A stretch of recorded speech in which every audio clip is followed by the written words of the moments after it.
नमस्कार सर्वांना. श्री स्वामी समर्थ. कसे आहात सर्वजण? ठीक असाल अशी मी अपेक्षा करते. चला तर आज संध्याकाळची रुटीन मी दाखवत आहे मी तुम्हाला. आज तर बघा मला तब्बल 15 भाकरी बनवायच्या आहेत. ते कशासाठी आणि एवढ्या भाकरी कशाला बनवते मी पुढं व्हिडिओमध्ये सांगते. बघा भाकरी चालू आहे. ही दुसरी भाकर आहे. एकदाच मी असं 5-6 भाकरीचं पीठ मळून घेतलेलं आहे. एकदाच म्हणजे परत मळायची गरज नाही म्हणून एकदाच मळून घेतलं होतं जास्त पीठ आणि केल्या. पहिल्यांदा मळलं त्या पिठाच्या 6 भाकरी झालेल्या आहे. पुन्हा नंतर अजून मळलं, पुन्हा अजून 5 भाकरी केल्या. बघा अशा किती राडा झाला किचनवर माझा. माणसाला एवढी किती घाण केली. परत भाकरी करायच्यात पूर्ण पीठ ती गॅस पूर्ण घाण झालेला आहे माझा. भाकरीच करायच्या होत्या एवढ्या. मग नंतर बेसन पण करायचं होतं. नेमकं आज घरात बेसन पीठच संपले. मी घरच्या डाळीचं दळून आणते मशीनवरून बेसन, पण नेमकं संपलेलं आहे. रात्रीच संपलं होतं, कालच म्हणजे गुरुवारी संपलेलं. मग बेसन पीठच नव्हतं. मग नंतर त्यांनी म्हणले मी आणून देतो दुकानाहून.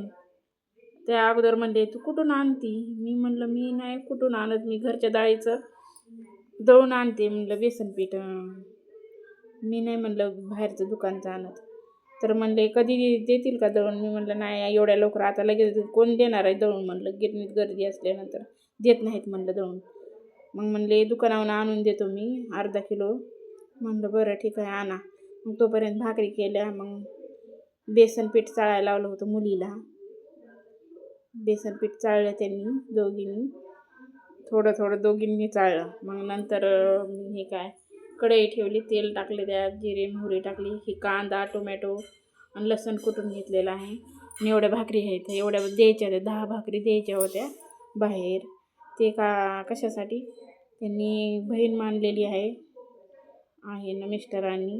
त्यांचे मिस्टर वारलेत होते सकाळीच, म्हणजे शुक्रवारी सकाळी वारले होते म्हणून. हे बघा बेसन पीठ एवढं चाळलं होतं. एवढं नाही लागलेलं मला, थोडंसंच लागलं. मग त्यांचे मिस्टर वारले होते त्याच्यामुळं त्यांच्या घरी भाकरी नेऊन द्यायच्या होत्या. आणि भाकर आणि बेसन द्यायचं असतं. पहिली जुनी परंपरा आहे तशी. आता कोण फॉलो करणार आपलं गावाकडे बी नाही, शहरमध्ये तर कोणच नाही करत असेल, पण द्यायचं असते म्हणून म्हणलं ठीक आहे करते. मला एवढा कंटाळा आला होता तरी पण मी केला. पण असं दिल्यानंतर हे जेवण दिलेलं चांगलं असतं म्हणून जाऊ द्या म्हणलं. आपलं असं तर कुणाला अन्न पाणी देणं होत नाही. ठीक आहे म्हणलं जाऊ द्या करते मी भाकरी. मग केल्या 10 भाकरी आणि एवढं बेसन डबा भरून द्यायचं होतं त्यांना. मी असं बेसन केले बघा हाटून. थोड्या गाठी पण झाल्या होत्या, पण शिजल्यानंतर झाल्या होत्या त्या. असं छान लागते टेस्टला. हे बघा एवढा डबा भरून दिलेला आहे मी. डबाच नव्हता म्हणून एवढ्या भाकरी पण बांधून दिले. नंतर हे बघा गॅस किचन वटा पूर्ण क्लीन केला. एवढे भांडे घासले. मला एवढं काम करायला 11:30 वाजले होते. मग नंतर एवढं साफ करून नंतर झोपायला गेले. तर मी झोपण्याच्या अगोदर त्यांनी 10 वाजताच 3 जण मुलं आणि वडील हे काय झोपलेत सारेजण. हे बघा पूर्ण समजे झोपी गेले होते. मग नंतर झोपले मी. कसा वाटला व्हिडिओ? आवडला असेल लाईक